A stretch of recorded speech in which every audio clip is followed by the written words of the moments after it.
There are a few truths in tech we can all agree on.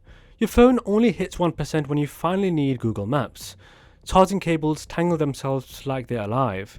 And every September, Apple pops up and says, "Hey, we made the best iPhone ever, again." Cool. But is the iPhone 17 Pro Max actually worth buying? Like with real money? Let's talk like normal people. First, what's this thing in simple terms? It's Apple's biggest, fanciest iPhone. Big screen, big battery, big cameras, and big price. The iPhone 17 Pro Max has a new look this year. The sides feel cleaner, the back has that wide camera bar that looks like a little visor, and the screen is supposed to cut down glare, so you can see it in the sunlight without playing find the shade. The dynamic island is still there, but smaller and less shouty. This still does all the pop-up stuff for timers, music, rides and calls. It's basically a premium brick, but in a good way. And what about speed? Yep, it is fast. Apple drops a new chip every single year, and this one is the A19 Pro. You don't need to memorize that, just know this. Apps open fast, games run smooth, editing photos and videos feel light, and switching between 10 apps won't make it a wheeze. Apple also bumped the RAM, so the phone holds more things in memory without restarting them. There is also better cooling under the hood, which is nerd talk for it won't get hot and slow down as quickly when you game or shoot long videos. Real life. You tap stuff, it happens. That's the whole point. Battery life is the real deal here.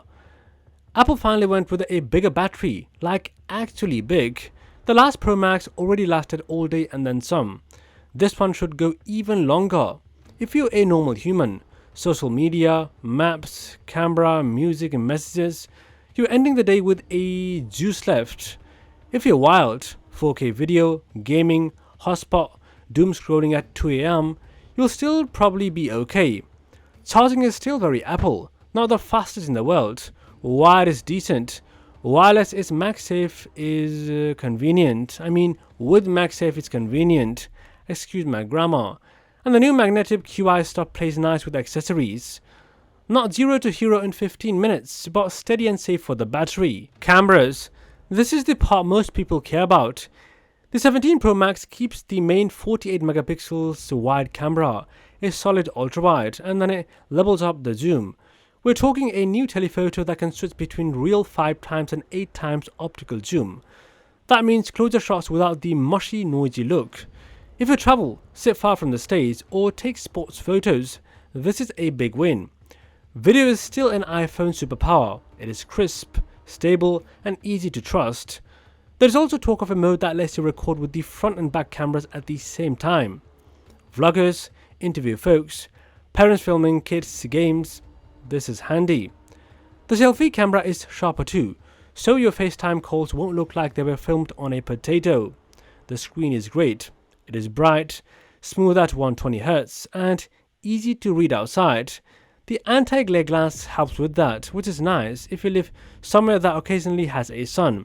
The speakers are loud, the haptics, that little buzz, still feel premium, and the whole body looks clean. And yes, it's USB-C, so your other cables actually work now. Welcome to the future, Apple. Now let's answer the question that people actually have. Is this good value? The phone is expensive, no surprise there. Apple might start the Pro Max at 256GB this year, which helps because 128 gigs fills up fast with 4K videos and big games. Also, iPhones hold value well.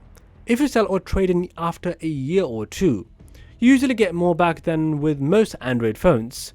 So the real cost over time doesn't feel as painful if you upgrade often. But it's still a big purchase. You're buying the full package: hardware, software, cameras, battery, and the Apple ecosystem that just works. So who should actually buy this thing? If you're on an iPhone 13 or older, this will feel like stepping into a new decade.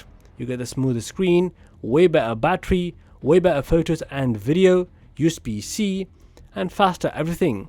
If you're on a 14, there's still a big jump, especially in battery and camera zoom.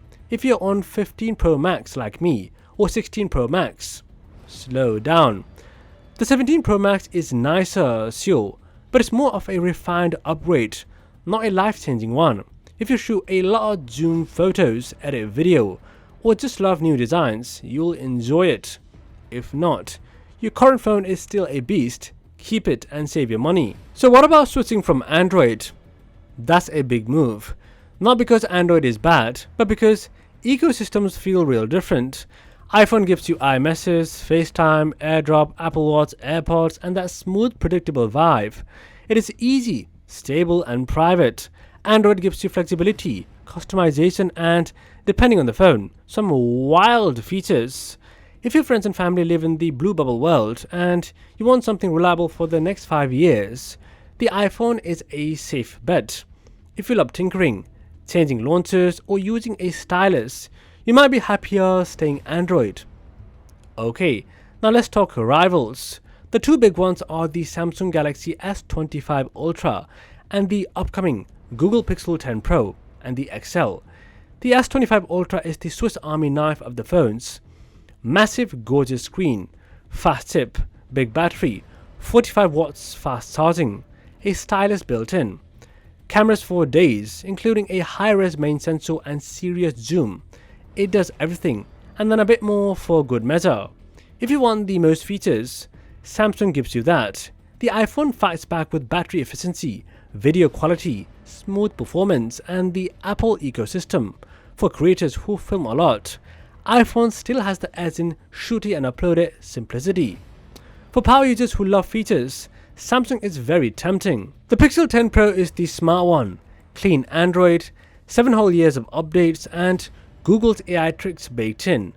Call screening that saves you from spam, photo magic that fixes shots you messed up, super sharp front camera for selfies and video calls.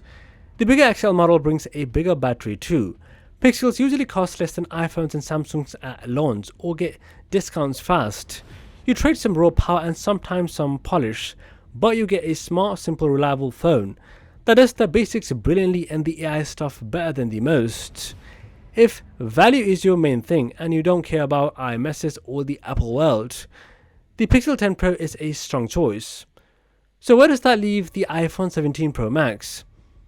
It's the no drama, just excellence phone. It won't charge the fastest, it won't zoom the furthest, it won't draw notes on the screen, but it does the everyday stuff at a level that is boringly great. The camera is consistent, the video is class leading, the battery is long, the performance is smooth, the accessories and apps all play nicely. It's not doing circus tricks, it's running your life without getting in the way. For a lot of people, that's worth paying for. Now let's talk edge cases. If you're a parent filming kids sport from the stands, the new 5x and 8x optical zoom is a legit reason to upgrade. If you're a traveler who hates carrying a battery pack, the bigger battery is a win. If you're a creator who records podcasts or vlogs on your phone, the dual record idea and stable video help a lot. If you commute in bright sun, the anti-glare screen is not just a buzzword, you'll see it daily. If you mostly message, watch TikTok, scroll Instagram, and take casual photos, you definitely don't need a Pro Max. Save money and get the regular iPhone 17 or grab last year's 16 Pro Max when it gets discounted. You still get a smooth screen, great battery, great camera, and USB-C. Put the extra cash into AirPods, a case, and a nice dinner. Your life won't be worse. If you game hard, both the iPhone 17 Pro Max and the S25 Ultra will serve you well. Apple tends to get premium game ports and stay fast for years. Samsung has raw power, fast charging, and a big bold screen. Pixel will run games fine, but it's not the gaming champ. That's not really its lane. If you keep phones for 5 or 6 years, the iPhone makes a strong case. iOS updates are long, the hardware ages well, and the resale value later helps you upgrade. Samsung and Google now promise long support too, which is great, but Apple's it just works vibe tends to hold up, even when the phone gets old. Price check time. This phone is expensive, no sugarcoating it. The good news is you're probably getting 256GB at the base now, which is fair for a Pro. The bad news is the sticker price might creep up a bit. If the cost makes you sweat, consider trade-in programs, carrier deals, or buying last year's model. Don't go broke for a rectangle. It's a very nice rectangle, but still. Final answer. Is the iPhone 17 Pro Max really worth buying? If you want the best iPhone and you'll actually use the big battery, the upgraded zoom, the smooth power, and the Apple ecosystem, yes, it is worth it. You'll enjoy it every single day. If you already have a 15 Pro Max like me, or the newer 16 Pro Max, and you're not obsessed with cameras or new designs, you can daddy chill this year. If you're shopping for pure features, go try the S25 Ultra. If you want smart software value, look hard at the Pixel 10 Pro. The right choice is the one that fits your life, not the one that shouts the loudest at launch. Me? I just want a phone that doesn't die at 2 p.m, takes a clean video without me fiddling for 10 whole minutes, and does not turn into a hand warmer after 3 rounds of gaming. The iPhone 17 Pro Max looks like that phone. Not flashy, not gimmicky, just strong, simple, stupidly reliable.